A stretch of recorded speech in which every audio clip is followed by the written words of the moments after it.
Hello बच्चों, let's see the question. The question is which of the following is false about ascomycetes?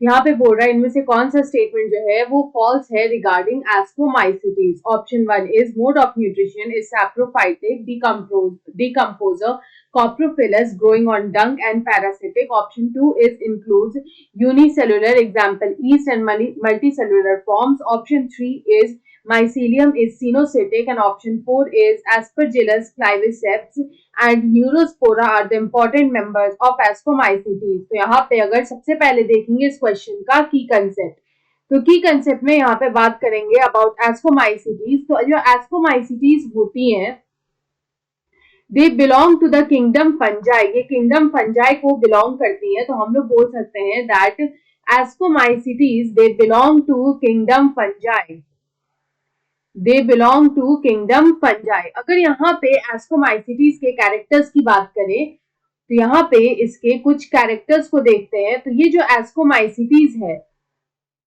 यहाँ पे इसके कुछ characters की अगर बात करें तो जो फर्स्ट कैरेक्टर होगा वो ये है कि इनको कॉमनली क्या बोला जाता है. तो इनका कॉमनली जो नाम होता है वो होता है sac fungi. They are commonly known as sac fungi.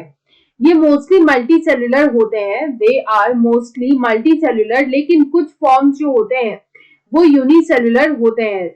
But few are unicellular. और यहाँ पे अगर हम लोग यूनिसेल्यूलर का एग्जाम्पल देखें तो इसका एग्जाम्पल आता है ईस्ट. ईस्ट जो होता है वो यूनिसेल्यूलर फॉर्म ऑफ एस्कोमाइसिटीज है. रेस्ट यहाँ पे जितने भी हमें देखने को मिलते हैं मोस्टली सारे एस्कोमाइसिटीज मल्टी सेल्यूलर होते हैं.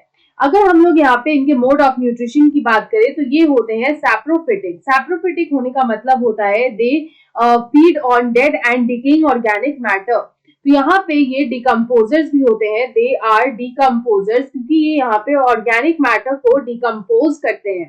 तो यहाँ पे they are saprophytic, they are decomposers and they are coprophilous. तो यहाँ पे कॉप्रोफिलस होने का क्या मतलब होता है, तो हम लोग पहले अगर देखें तो they are saprophytic, decomposers and they are also parasites. मतलब यहाँ पे ये लिविंग बॉडी के इनसाइड में भी रहते हैं एज पैरासाइट. और यहाँ पे दे आर कॉप्रोफिलस. तो यहाँ पे कॉप्रोफिलस होने का क्या मीनिंग होता है कि यहाँ पे दे ग्रो ऑन डंग. ये डंग पे ग्रो करते हैं, जैसे कि काउ डंग हो गया या फिर इस तरह का जो डंग होता है ये उस पे ग्रो करते हैं. तो इसलिए हम लोग इनको कॉप्रोफिलस बोलते हैं. यहाँ पे अगर इनके माइसीलियम की बात करें तो इनका जो माइसीलियम होता है, अगर हम लोग इनके माइसीलियम की बात करें तो इनका जो माइसीलियम होता है वो होता है branched and septate. It is branched and septate, ये होता है ब्रांच्ड एंड सेप्टेट. अगर यहाँ पे इनके एसेक्सुअल स्पोर्स की बात करें तो इनका जो एसेक्सुअल स्पोर्स होता है, the asexual spores of ascomycetes are conidia. जो asexual spores होते हैं it is known as conidia and they are produced exogenously. exogenously होता है मतलब बाहर की तरफ वो ग्रो करते हैं and they are known as to grow exogenously and they are, और ये जो कोनिडिया होते हैं ये ग्रो करते हैं ऑन कोनिडियोफोर. कोनिडियोफोर्स पे ये ग्रो करते हैं. ये जो कोनिडियोफोर्स होते हैं ये स्पेशलाइज्ड माइसीलियम ही होते हैं.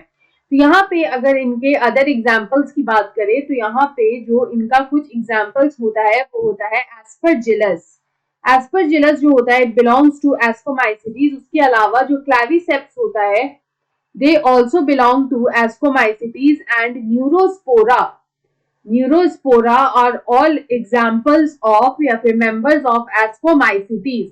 तो यहाँ पे अगर इस क्वेश्चन का करेक्ट आंसर देखें तो हमसे फॉल्स स्टेटमेंट पूछा था, तो ऑप्शन 3 में दे रखा है माइसीलियम इज सिनोसिटिक, वो गलत हो जाएगा. It is false because the mycelium is branched and septate. तो यहाँ पे option 3 is the right answer. I hope you understood it well. Best of luck.